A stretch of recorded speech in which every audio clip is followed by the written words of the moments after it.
Right, good afternoon, Euro. It's some time since I've done this, a few days at least. What we were looking at, if you recall, was the character of Iago and the nature of his villainy. I'm going to do one more brief extract based on him, at which point we'll actually go to the point of seeing who you think is the most villainous of the three characters that we've been looking at out of Richard III, Lady Macbeth and Iago. There are lots of terms which I've come up with over the last few weeks, one of which is a motif. If you recall, that word motif is when we have a repeated idea, a repeated image, not just within one play, but it might actually be through a course of plays. And as I said, Othello is one of Shakespeare's later tragedies, and it was the point in his career where he was really able to explore aspects of the human condition, rather than simply telling a story. We also said in terms of motifs, the way they tended to work was that he would find something particularly interesting in a character in one of his earlier plays, notably Richard III here, found some of those traits, things that he wanted to explore further, and that he did in some of his later plays. Things like Macbeth, things like Hamlet, things like Othello as well. When it comes to this character of Iago, we looked at one of his soliloquies in Act 2, Scene 1, where there might have been a little bit of reasoning about why he was doing what he was doing. He suspected that Othello was having some sort of inappropriate relationship with his wife Amelia. No proof of it, as it transpires, not true. But that's the type of person that he was, because he felt so aggrieved with the world, he was going to take it out on other people. We can see that in Richard III, we can see that in Lady Macbeth, and we see it in him. The other thing that comes up, this is a soliloquy in Act 2, Scene 2, which I'll go through with you in due course, but I'm going to let a particular well-known Shakespearean actor do that, Kenneth Branagh. And again, it really gives us a flavour of the nature of his villainy, why he does what he does, and as I said, in about sort of 5 or 10 minutes time, I'll go through what you can be doing in order to actually structure your ideas about making a particular judgment on who you think is the most villainous and why. So just have a watch of this.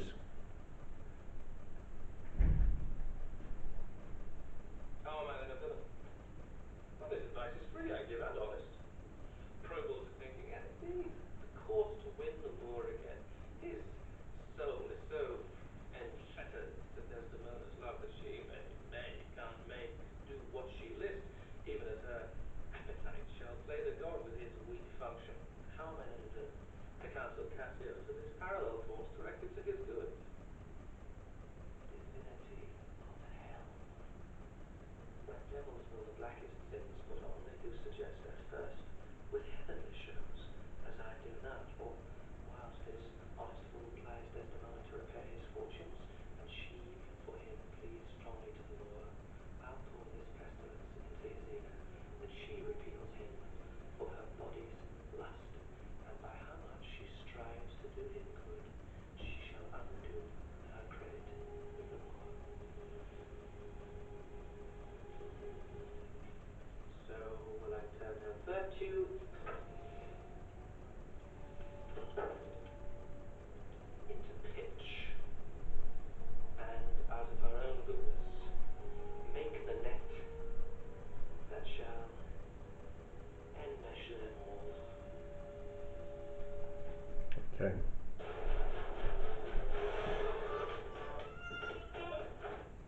Obviously less about that end, but and a few ideas come up in that which I think are very, very relevant. I'll ensure, like I said, that Miss Panu and Miss Mustafa put these speeches onto the system so you can see them and have a copy of them. Just bear with me.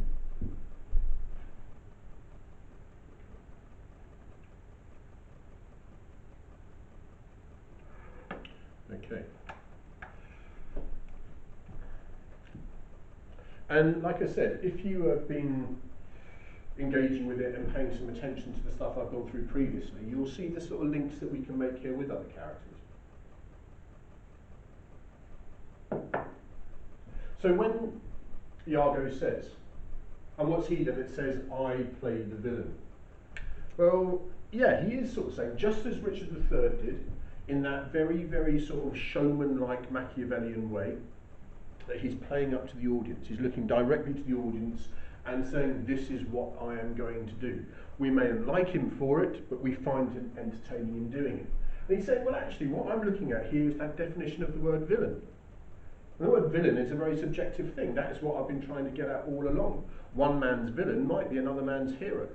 It might be that someone who's meant to be villainous has actually not necessarily heroic traits, heroic characteristics, but those things actually which we do find quite attractive and endearing and entertaining. Okay? But he's saying, who is it that's saying that I'm playing a villain here? What is a villain? Okay? Because he is saying that the advice I'm giving is, from my point of view at least, honest. It's what I think, it's what I feel. I mean, a lot of us live our lives like that. Probably to thinking and indeed the course to win them o'er again. For 'tis most easy the inclining Desdemona to subdue in any honest suit.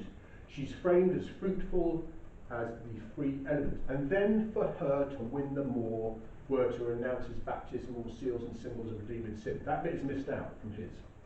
His soul is so infettered to her love. Now it's a very strange trait and a motif in literature that we do look at, where so many of those characteristics of people which are good, like love, like compassion, like empathy, like sympathy, like altruism, where you do things for other people just for the good of doing it, all of those things are regarded as weak.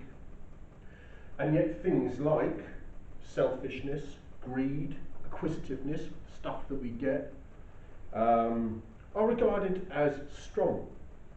And he is saying here, maybe he's absolutely right. Maybe the issue here with Othello, for all Othello's strength as a man, as a husband, particularly as a general and a soldier, and all those types of things, his fatal flaw is his belief in love. What Iago sees as weakness, and he is infettered to her love. He's somehow enmeshed in it. Do you remember that image before that Iago used about I'll enmesh them all? There's a net, and there's somehow that Othello is trapped through his love for this woman, and it's the thing that will bring him down. And she may make, unmake, do what she list, even as her appetite shall play the god with his weak function.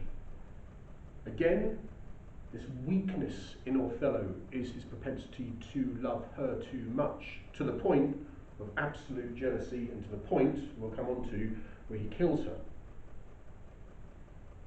But he very much sees her as the god in this.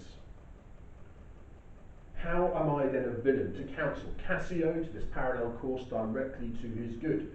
I might be the villain according to Othello, but to Cassio, surely I'm the opposite. I'm actually giving him advice which is to his benefit. Now, as you said, what is Iago up to here? He is trying to play off Cassio and Othello against each other. The two men, do you remember Othello actually gave Cassio a job that Iago wanted. He promoted Cassio, so he's jealous of him. We've got this trait of jealousy running throughout this play. But he's playing those two men off against each other through Desdemona. This is a similarity as well between Richard III and particularly Lady Macbeth, divinity, god of hell. Okay? Now, I'm not saying that he's going as far as Lady Macbeth goes and calling on those dark powers to help him do what he must. But at the same time, he understands that there is a divinity to hell, to being bad. When devils or the blackest sins put on, they do suggest at first heavenly shows as I do now. And we've got this idea of, again, just like in Richard III and his Lady Macbeth, the idea of disguises and putting on a front. With heavenly shows as I do now. He's coming across in very heavenly ways, in good ways, but of course there is a darkness to what he does. For whiles this honest fool plies Desdemona, the honest fool being Cassio, to repair his fortune and sheep him, plead strongly to the Moor, I'll pour this pestilence into his ear. So while she is saying to her husband, look, actually there's nothing wrong with Cassio. He's telling, Iago is telling Othello, that actually what she's saying is I like him in a different way. That's why she's sticking up for Cassio. But you have that image again, don't we? We've seen it before. We've seen it with Lady Macbeth.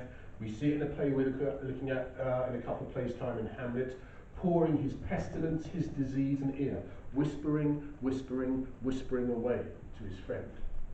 That she repels him for her body's lust, and by how such she strives to do him good, she shall undo her credit with them all. And the more that she tries to actually say, look, Cassio's a nice person, I just want you to be friends with him, and she's saying it absolutely honestly, the more she says that, of course, the more it is making Othello think there is something more to her relationship with this man.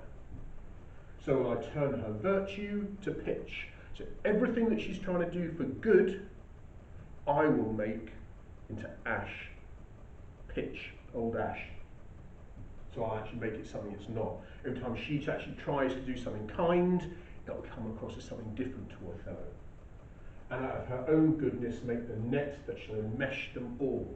And again we come back to that image of him creating this net, this web of intrigue, this web of distrust, and actually using people's insecurities and Othello's weakness to his own end.